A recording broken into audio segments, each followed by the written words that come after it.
And joining us now on the debate, in Washington, D.C., Ruel Marc-Garrecht, Senior Fellow at the Foundation for Defense of Democracies. In New York, New York, James Traub, contributing writer to the New York Times Magazine. And with us here in studio, Mohammed Fadl, professor in the Faculty of Law at the University of Toronto, and Janice Stein, director of the Munk School of Global Affairs and TVO's own foreign affairs analyst. Welcome back to you two here in the studio and to our friends in Points Beyond in the United States. We're going to go over 5 questions here, friends. 5 questions on this pending anniversary of 9/11, the first question of which is, did Bush succeed?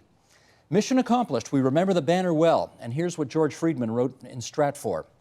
The first mission of the war that followed 9/11 was to prevent any further attacks. That mission was accomplished. That is a fact often forgotten. Let's go around on this. In New York, James Traub, what do you say to those who say you haven't had an attack since then? So, mission accomplished, in fact.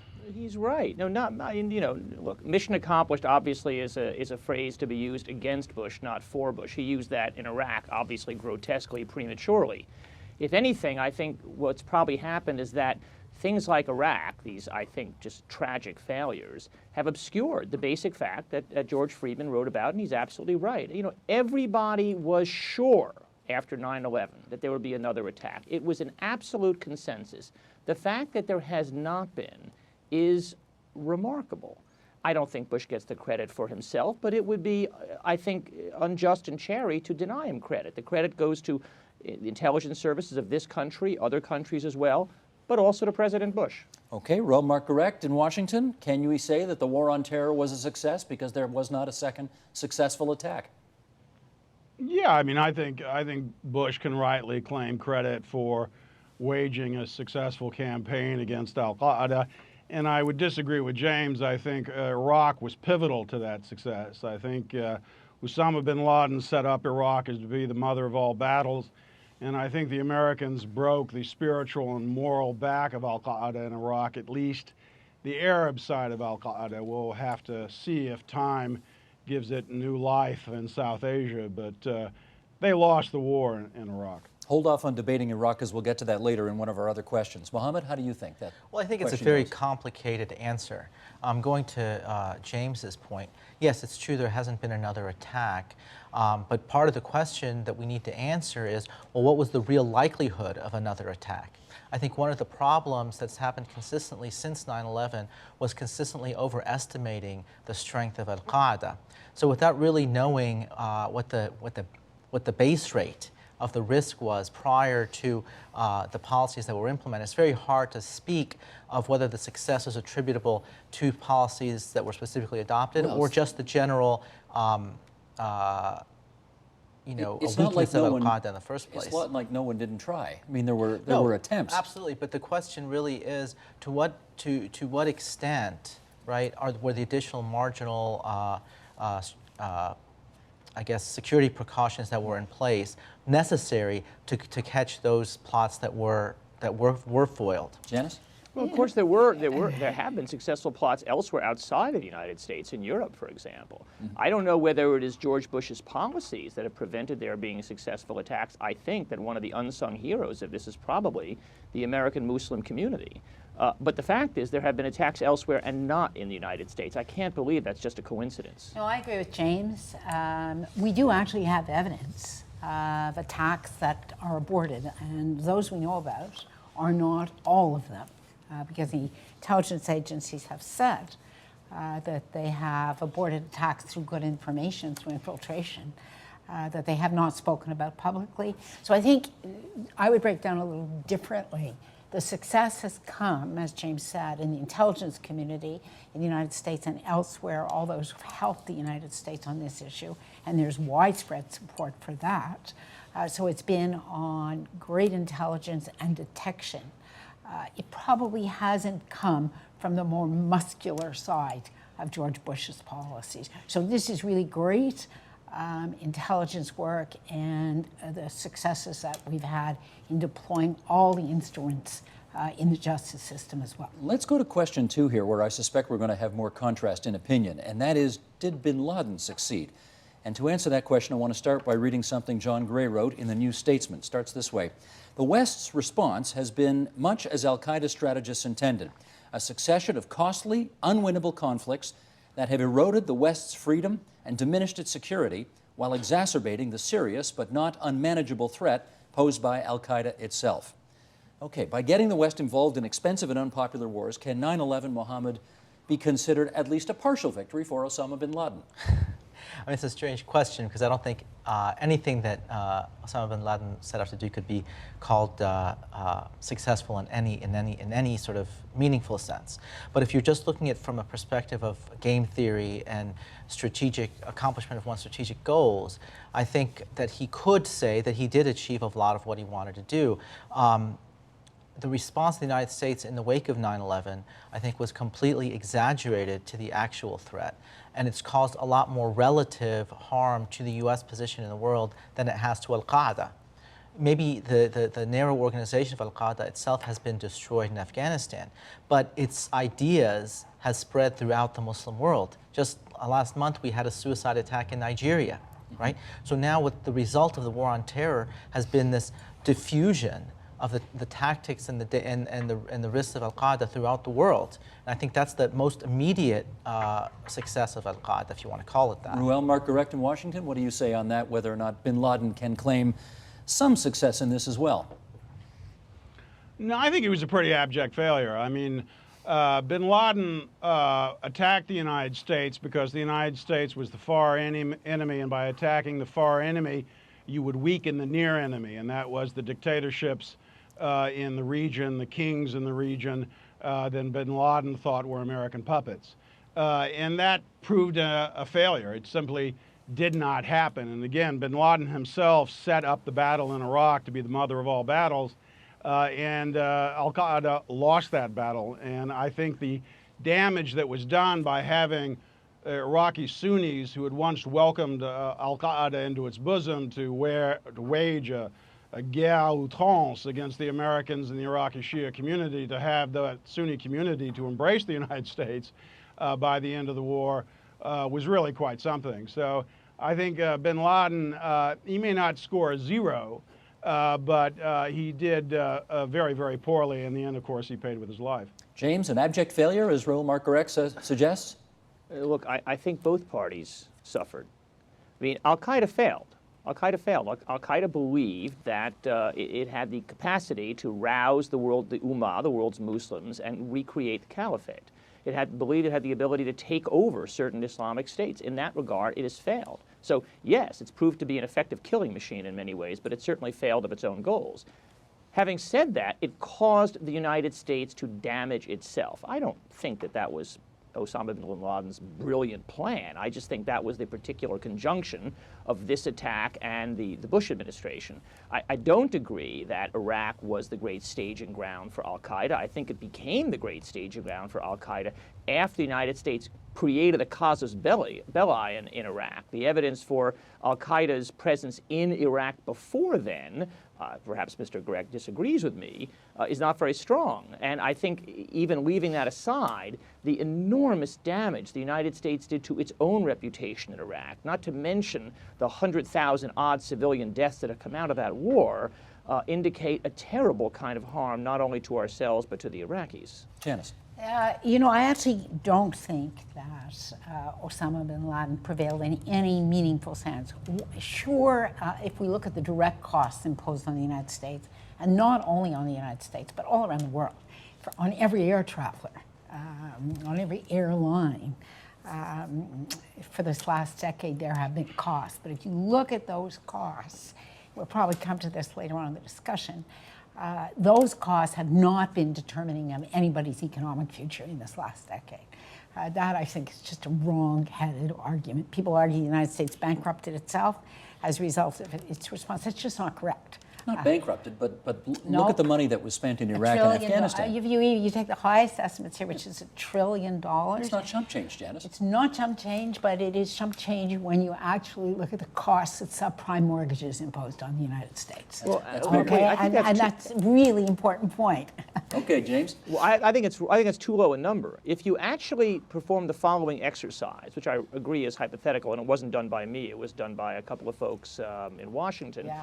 If you look at what what the trend line was of American defense spending as of the year 2000 and extrapolate it forward over the next 10 years, and then take the amount the United States actually spent during those 10 years, which I admit is not totally because of bin Laden. We also had a Republican replace a Democrat. It comes to about $2.2 trillion. That's a lot of money, even in the American economy. Now, I don't think that America's economic problems are wholly due to that, not at all. But the fact is, that's significant damage. That's significant money that was spent that would not have spent otherwise and could have gone to some more useful purpose. Let me get Mohammed and then Roel. But there's another point here I think that Janice is overlooking, is that the way that Bush financed these wars was through a bubble economy that helped lead to the. do that. But no, I think he did, because the only way he could sell the Iraqi war was to make it a sacrifice-free war for the American people. If he had to raise taxes to do it, it would have been a non-starter. Oh, come on, that's the American way. No, I think that argument's wrong-headed for two reasons. First of all, I disagree that the Iraq War was in any way a necessary part of the security response to Osama bin Laden. There's as James said, the amount of evidence linking Saddam to Al-Qaeda is thin to the point of non-existence, number one. Number two, even if you take the higher number, $2 trillion, it is still less than the cost of the credit squeeze that came from subprime mortgages. And thirdly, the bubble economy. We've had presidents in the past who have actually taxed when the United States went to war. This was a Republican president who ducked the challenge. Roel, you want to None of that was the part of the necessary response. Let me get Roel on that. Well, I mean, I could happily argue the Iraq War all day, but I just say this. I mean, one, yeah, neither do I. I would just say this. One, I actually don't think the Iraq War was terribly damaging. I think the positives outweigh the negatives. And I think the notion of calculating the economics in here and looking at today's problems, I just don't fathom that terribly well. I mean, I suppose it is true that the money that we spent in Iraq, we could spend more of it on domestic spending if you believe that is a worthy cause. I happen to question that. But again, I would just say that I think Iraq turned out to be reasonably well. I don't think it damaged us in the Middle East. I don't think it damaged us in Europe. I think that judgment call is a tad bit premature. I mean, the discussion of this in general is difficult. I mean, history is not made in a decade. But I think we have traveled enough distance to see that when you go to Europe today and you, for example, embrace the considerable dissatisfaction they have with Barack Obama, that you realize there's something about the American-European relationship that perhaps transcends just the Iraq War. James, what about the notion that, yes, America is a big and rich country, and it could certainly handle the Great Recession alone, or Iraq alone, or Afghanistan alone, but those three things coming all within the same decade, that's a lot for one country, even as big as America, to handle. Yeah, that's why it's much too simplistic to say war on terror caused economic problems. Not so. But the fact is that we did impose enormous costs on ourselves at the same time as we had these huge tax cuts, and I don't believe that is the norm in American history. I think the norm is the other way around, that you raise taxes to pay for a war. And so I think the combination of these things was really debilitating. You know, I think beyond that, though, we'll come to this a little bit later, but when you think about the loss of faith that the American people now have in the American capacity to do good in the world, and you see this in polls, you see it in the Republican debates and so forth, I think George Bush's enormous overreaching, not only in Iraq, but also with this very grandiose language of democracy promotion, it wound up not producing the effects he wanted to produce, and it made people cynical and not very hopeful about the sort of great idealistic venture that has always been part of American foreign policy. Okay, let me jump in here. I know you two in studio want to say more on this, but if I don't keep this train moving forward, we're not going to get all of our 5 questions in. So let's move on to question 3 here. I know the conventional wisdom since 9/11 has been this was the event that changed everything, and it was the most significant event of our lifetimes. David Rothkopf from Foreign Policy Magazine has said, you know what, it doesn't even crack, never mind the top 5, it barely cracks the top 10 of the most significant events of the past decade. And here's what he points to. The rise of China and the other BRIC countries, he says, was more important than 9/11. The failure to address global warming, the Eurozone crisis or crash of 2011-2012, the crash of 2008, the proliferation of cell phones and handheld computing devices, he thinks, was more impactful than 9/11. The invention of social media, Facebook, Twitter, and so on. The stagnation of developed and other world economies, the rebalancing of Asia, the Arab Spring, and then the response by the United States to 9/11. Let's go around on this one. Janice, do you agree that 9/11 doesn't crack the top 10? Well, I don't know about the top 10, but I agree with the fundamental argument that this is not the seminal event that changed the world. It's over-the-top rhetoric. It was a trauma for the United States, which had not been attacked in its homeland this way. Since Pearl Harbor. No, well, Pearl Harbor was at least a remove since the War of 1812 when we did it. That was Yes, the last. 1814. You got to go back to that one. Yeah, Okay. you got to go back that Yeah. long, and Yeah. so it's a traumatic experience. And there was, as I've argued, a security premium that comes as a result of that, which we will all continue to pay. But the incidence of terror attacks against civilians, widespread in Europe, widespread in Japan. Much of the world, we're living with this in one way or the other. We'll continue to live with it as technology is miniaturized. And frankly, if I look at the event that is changing the developed world, it is the recession which began in 2008 and is likely to continue because of absolutely disastrous economic policies, which are far more far-reaching in their consequences than 9/11. Mohammed, less impactful than we suggest? I think it depends on the perspective you take. If you take the perspective of human history, I agree, it's probably not that significant. But if you take the perspective of the American psyche, massive. The impact on the American psyche was massive. And still being felt today. And still being felt, and I think that the American policy was largely, the reaction was mostly visceral and emotional and continues to be that way. And it's probably responsible for the rise of the irrational right in the United States, something that we're going to live with for another decade at least. Real Mark correct? Oh, I mean, it's obviously not World War I. You know, yeah, I think it did teach us that dedicated men of faith, jihadists, can seriously hurt you. And if a jihadist group, be it Al-Qaeda or Al-Qaeda reborn in South Asia, were, for example, to let loose a weapon of mass destruction in the United States, I suspect that ranking would go up quite high by that gentleman.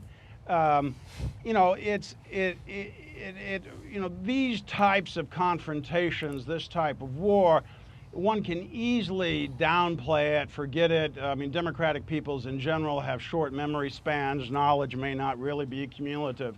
I mean, I do remember quite clearly, just not long before 9/11, there was, I think, probably the dumbest op-ed in the history of op-eds written by Larry Johnson in the New York Times that was suggesting that terrorism really wasn't a threat and the possibilities of catastrophic terrorism were going down. And then boom. So again, I would agree that there are many other issues out there which are extremely important to the United States. I would certainly agree that the growth of military power in China is a very big one. But the possibility for jihadist groups to hurt you catastrophically, still remains. We can argue about the best tactics that one should use to fight them, but it's a serious threat if, in fact, they win big time. Let me find out from James Traub whether he thought 9/11 cracks his top 10 of the most significant events of the past decade. We're confusing events and phenomena here. Okay. Okay, 9/11 was the most important event, a thing that happened at a single moment in time. It was the most important event because, as Mohammed said, the overwhelming effect on the American psyche. Until 9/11, we were a continent surrounded by oceans. And in that regard, we really had been invulnerable, despite Pearl Harbor, since the burning of Washington in 1814. That sense is gone forever. Psychologically, that's enormous, and that's historical, and that oughtn't be minimized. But if you're saying, what are the phenomena that will shape the world over the next generation? Is terrorism the biggest one? No, of course it's not. And obviously the rise of emerging countries, and above all China, will have a far greater effect, let's say, on, I don't know, my 20-year-old son's adult life than terrorism will. I mean, I sure hope it will. I don't think terrorism will prove to be that lasting a phenomenon. But one shouldn't diminish the psychological power of the event. Okay, let's move on to our fourth question here, and that question is, what price has the U.S. paid as a result of 9/11 10 years ago this Sunday? And to kickstart that discussion, I want to quote a University of Toronto professor named Michael Ignatieff, who some of you may also know by a former job that he had, who wrote in the New York Times just actually a couple of days ago, who is the real beneficiary of 10 years of imperial overstretch? China and the other BRICS. It's impossible to look back over the last 10 years and not wonder what long-term price the U.S. has paid for devoting itself so fully to counterterrorism and counterinsurgency, while its economic rivals, chiefly China, were busy capturing cheap manufacturing and primary commodity production, together with influence in every developing economy. Janice, how much can you lay the perceived decline of the U.S. at the foot of choices made post 9/11? You know, I hate to disagree with my friend Michael. Not that much. You don't hate doing it that much. I really don't like doing it, but I have to say in this case, I think that's a faulty cause and effect relationship. Again, if you want to look, and you know, James makes a good point in distinguishing between an event and a phenomenon. But the decline of U.S. manufacturing does not start after 9/11. That's just nonsense. The rise of China doesn't start after 9/11. So these are, you know, at least 2 decades old. Those trajectories were rising. You could see the growth of China and the emergence of India and the rise of Brazil. These are frankly unrelated to 9/11. So all we're talking about is what's the impact of the security premium, whether you want to count the Iraq war in or out, whether it's $1 trillion or $2 trillion. And in my view, in those trajectories, it's not that significant. Over time, it's just not. I think we're making, here's the bottom line. The United States, I think it's a huge mistake to count the United States out. There is tremendous capacity for taxation in the United States. The United States is not a poor country. It depends on political leadership, and there's tremendous resilience in terms of its capacity to innovate and regenerate. Well, let me go to Washington and find out. Royal Marguerite, what do you, how much do you want to lay the perceived decline of the United States at the foot of the choices it made post 9/11? Oh, I think it's gotten, well, one, I don't think the United States has really declined. But I think that the answer to that question is maybe an asymptotic relationship with zero. I mean, I think the United States has done rather well in the so-called war on terror. I think the results of that, I think, will redound actually to President Bush's advantage. I would even be so provocative as to say I think the sequence of events that started on 9/11 actually helped galvanize and create the Great Arab Revolt. And we can have a long discussion about that if you'd like. I actually wrote a bit about that called The Wave. So I don't see the loss. I don't see the loss in Europe. I don't see the loss in the Middle East. I think it is true to say that many individuals on the left and on the right, but particularly some very good friends of mine on the left, I think went nuts with the Iraq War and came very close to being, for a 2-year period of span, non compos mentis. I think they're beginning to recover, and that's one of the best things about Barack Obama is he's helped them mentally recover. So, but beyond that, which globally I think doesn't matter all that much, I think it's more or less come out okay. James, were you non-compos mentis, and are you now recovering?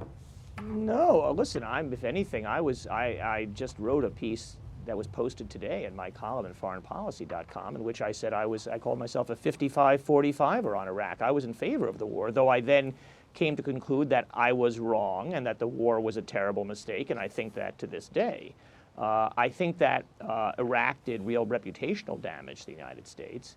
I think that there are other things we haven't even talked about. For example, the way in which the United States closed itself off in the aftermath of 9/11. For example, the flow of gifted young people from large parts of the world diminished because it became harder for them to come here. If the smartest kids in Asia, in India, in China, in South America, and elsewhere don't want to come to the United States as they have in the past, and I don't mean because there are great opportunities at home, that will affect things in any case, but anything we do that closes ourselves off in the global economy in which we now live is clearly harmful, and I think that we did that. If you think of the kind of incredible hassle we put people through in order to get into this country, to get a visa and to get through our borders and so forth, I think that's really unfortunate. So I think there's the reputational damage. I think there's the economic damage. I think there is this sense of closing up. I would blame other Bush administration policies in terms of the harm that's come to us even more. For example, the massive tax cuts at a time when the United States turned out to be heading into a deficit. So I think President Bush gets a fair amount of the blame. There are other things that are beyond Bush.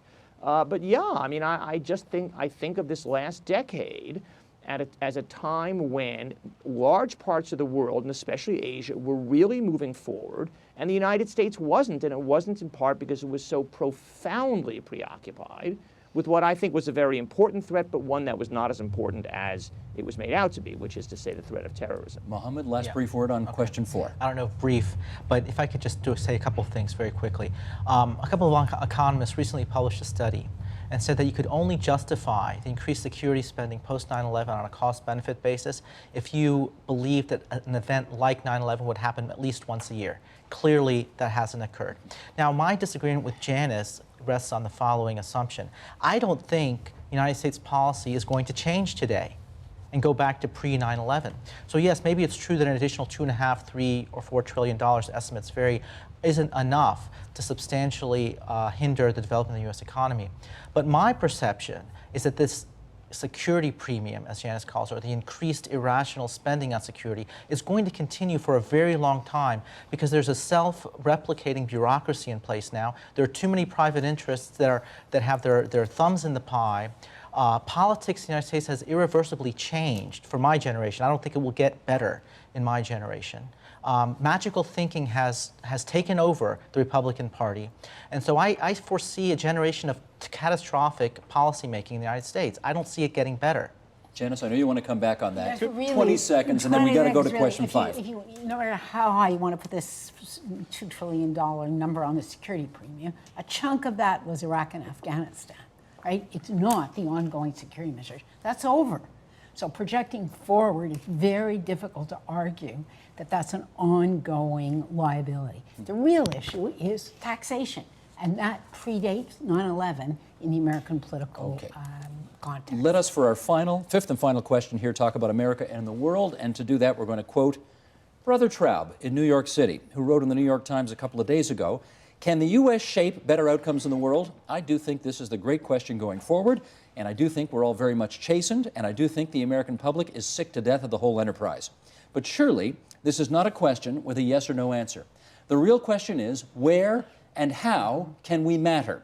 How can we do some good without being so blithe and so self-righteous about it?" Okay, James, you wrote that, so pick up on it. Where and how should America intervene in the world, given the knowledge it now has as a result of 9/11? Well, I also just wrote in this column of mine today that just as 9/11 began one decade, so the Arab Spring has begun another decade, and has given the United States and other Western countries a chance to get right what I think they got wrong during the past decade. And, you know, Barack Obama has been much mocked on the right for allegedly leading from behind, not, by the way, his own phrase, on Libya. But the fact is, the Libyan intervention, and God knows it was an intervention, pardon me, has been quite successful and maybe is a certain kind of model. The United States played an absolutely indispensable diplomatic role in gathering the forces that would ultimately make it possible for NATO to conduct this attack on Gaddafi. It played an indispensable role in terms of the capacities the United States had, intelligence, logistics, and so forth, Predator drones as well. But did not play the lead role, did not seek the glory, did not use the kind of language which Bush had used, and in the end produced a good outcome, at least what we hope is a good outcome. Okay, let me make sure I get everybody in here, James. Forgive me. But anyway, so that to me was a positive outcome, which I was glad to see. Understood. Washington? I mean, I think the United States often gets counted out after the Vietnam War, which I think the low after that was far greater than the low we had, to say, after the worst moments of the Iraq War. The United States comes back. And foreign policy always returns because events make foreign policy important. And so I'm quite certain that if there's a will, there's a way. And now I suspect that the administration official, I think that was probably Anthony Blinken, who did the leading from behind, would probably like to take that one back. I suspect that if President Obama rises to the occasion, that is, he embraces his mother's quest to help the third world perhaps a little bit more passionately and abandons just a little bit the coolness of, say, the realism of George H.W. Bush, that Barack Obama could make a real difference. I think we'll see in some place like Syria. We'll have to see. It's very difficult for Barack Obama to be forward-leading overseas. It's very difficult for him to support democracy overseas. You hear the echoes of George W. So it's a real challenge, I think, for him personally. But for the United States in general, I suspect that the United States is going to continue to play a pretty important role just about everywhere, particularly if you see a country like China start to flex its muscles. It will be the United States, if it's anyone, who counters that challenge. Mohammed, where and how should America intervene in the world? I think the less the U.S. intervenes abroad, the better it is for the world and the United States. My concern about the United States is solely perspective, because I don't see the quality of decision-making improving. I see the quality of collective decision-making declining consistently year after year. The Republican Party, I think, frankly, is a joke. And I worry that their sanest candidate, Michael Perry, will be the next president of the United States. And that's what concerns me. Rick Perry, right? That it's just going from bad to worse in the U.S. in terms of I leadership. actually think the United States remains the indispensable power. The story of Libya is a story with the United States. Where it is, front, behind, on the side, really doesn't matter. On almost any issue of multilateral governance, the United States is at the table, has to be at the table. There is not going to be a solution to the global economic crisis without the United States there. And again, I think 9/11 is a distorting lens. I get the point that this was, changed the psyche of the United States. But we need to step back from that for a second and look at the 30 years before. There were many times the United States tried to shape outcomes at the height of its power and couldn't do it. So what do we know? The United States does best when it's in coalition, does best when it builds a consensus, which is what all great presidents of the United States have done. Well, in our last minute here, I can see some of our viewers who may be looking at what you're saying and saying, well, it's true. America has always come back, and they always will come back until they don't. And one day, it's just not going to happen. Do you worry that that day is closer as a result of 9/11? Not because of 9/11. I worry about it because of the economic decisions that have been made in the last few years.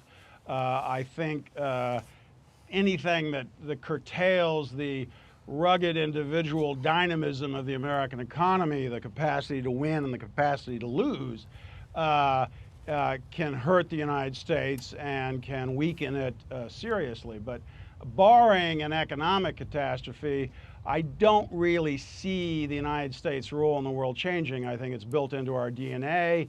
We may have disagreements about whether we want to support this conflict or that conflict, but I think in general, as my friend Robert Kagan tries to always point out, the United States' heart and its muscle is behind the expansion of democracy in the world, and it's been that way for decades, and I think it will continue to be that way. Let me thank all four of you for this discussion. 1 decade after what was, I suspect, the most traumatic day in all of our lifetimes, given the age that given the age that I think all of you are. I still think it was the most traumatic day. I was at the North Tower, Steve. You were at the North Tower. September 11th. Okay, well, I'm pretty solid ground then with you, I would think, Mohammed. Ruel Marc-Gerecht, Foundation for Defense of Democracies in Washington. James Traub, New York Times Magazine in New York. Janice Stein, Mohammed Fadel from the University of Toronto here in Toronto. Thanks, everybody.